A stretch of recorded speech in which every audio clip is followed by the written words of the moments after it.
अस्सलामु अलैकुम। उम्मीद आप सभी खैरियत से होंगे। आज की इस इम्पोर्टेंट क्लास में हम बात करने वाले हैं शेख मोहम्मद इब्राहिम ज़ौक़ की सवाने हयात के बारे में। ये सेशन, ये क्लास आप सबके लिए बहुत ही इम्पोर्टेंट होने वाली है। आप में से जो लोग हमारे चैनल पे फर्स्ट टाइम विजिट कर रहे हैं, चैनल को सब्सक्राइब कीजिएगा। साथ ही साथ में अगर आप हमारे टेलीग्राम चैनल को ज्वाइन करना चाहते हैं, इस वीडियो के डिस्क्रिप्शन बॉक्स में आपको हमारे टेलीग्राम चैनल का लिंक मिल जाएगा। वहां से सीधे आप हमारे टेलीग्राम चैनल को ज्वाइन कर सकते हैं और अपने एग्जाम की शानदार प्रिपरेशन कर सकते हैं। तो चलिए शुरू करते हैं आज की इंपॉर्टेंट क्लास। बात करेंगे शेख मोहम्मद इब्राहिम ज़ौक़ के बारे में। तो सबसे पहली चीज हम ये क्लियर करते हैं, आपका नाम क्या है? तो आपका नाम है शेख मोहम्मद इब्राहिम। अगर बात की जाए आपका तखल्लुस क्या है, तो आपका तखल्लुस है ज़ौक़।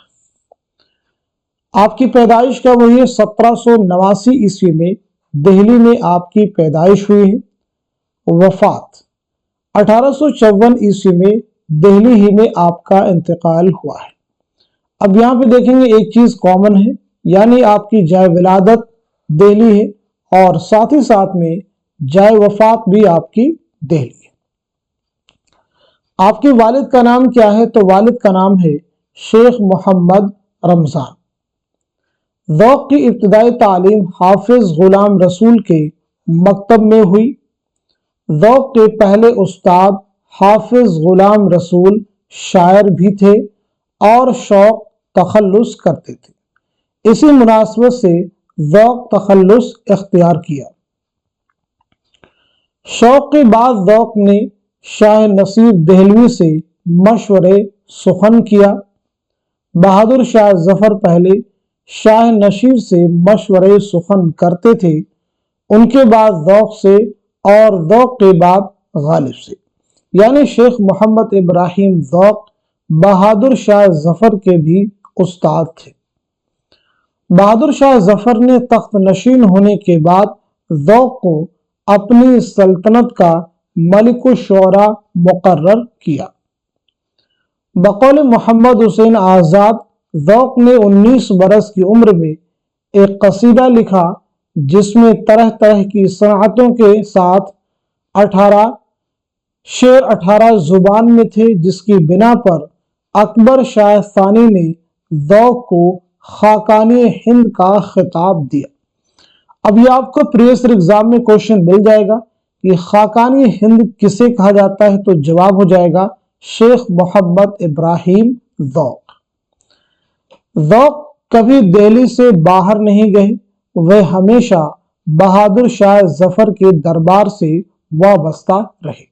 अब ये लाइन भी आप सबके लिए इंपॉर्टेंट है। चलिए आगे बढ़ते हम लोग।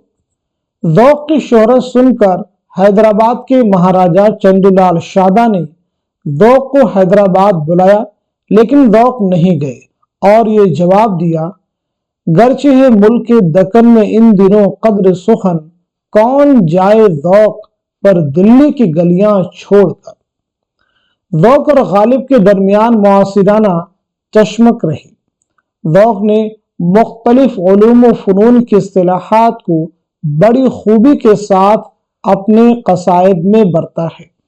अब ये आपको प्रीवियस एग्जाम में क्वेश्चन मिल जाएगा कि ज़ौक़ ने यानी किस शायर ने मुख्तलिफ उलूम व फ़नून की इस्तिलाहात को बड़ी खूबी के साथ अपने कसायद में बरता है, तो जवाब हो जाएगा शेख मोहम्मद इब्राहिम ज़ौक़। ज़ौक़ के तमाम कसायद अकबर शाह सानी और बहादुर शाह जफर की मदह में है।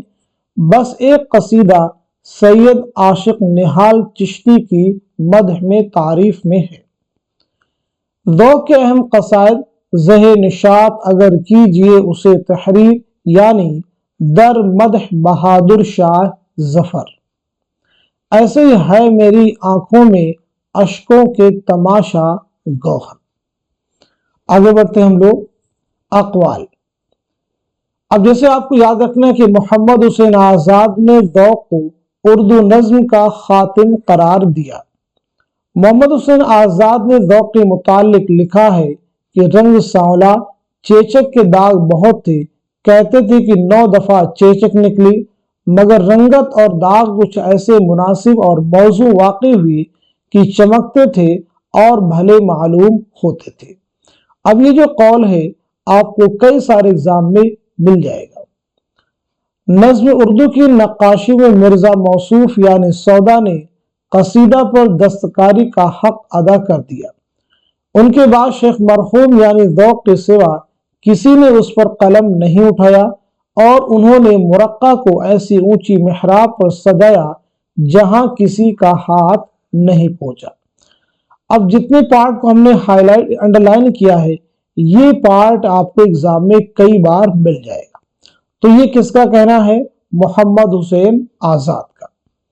तो ये तीनों ही अकवाल बहुत अहम हैं, इनको आप रिवाइज कर लीजिए।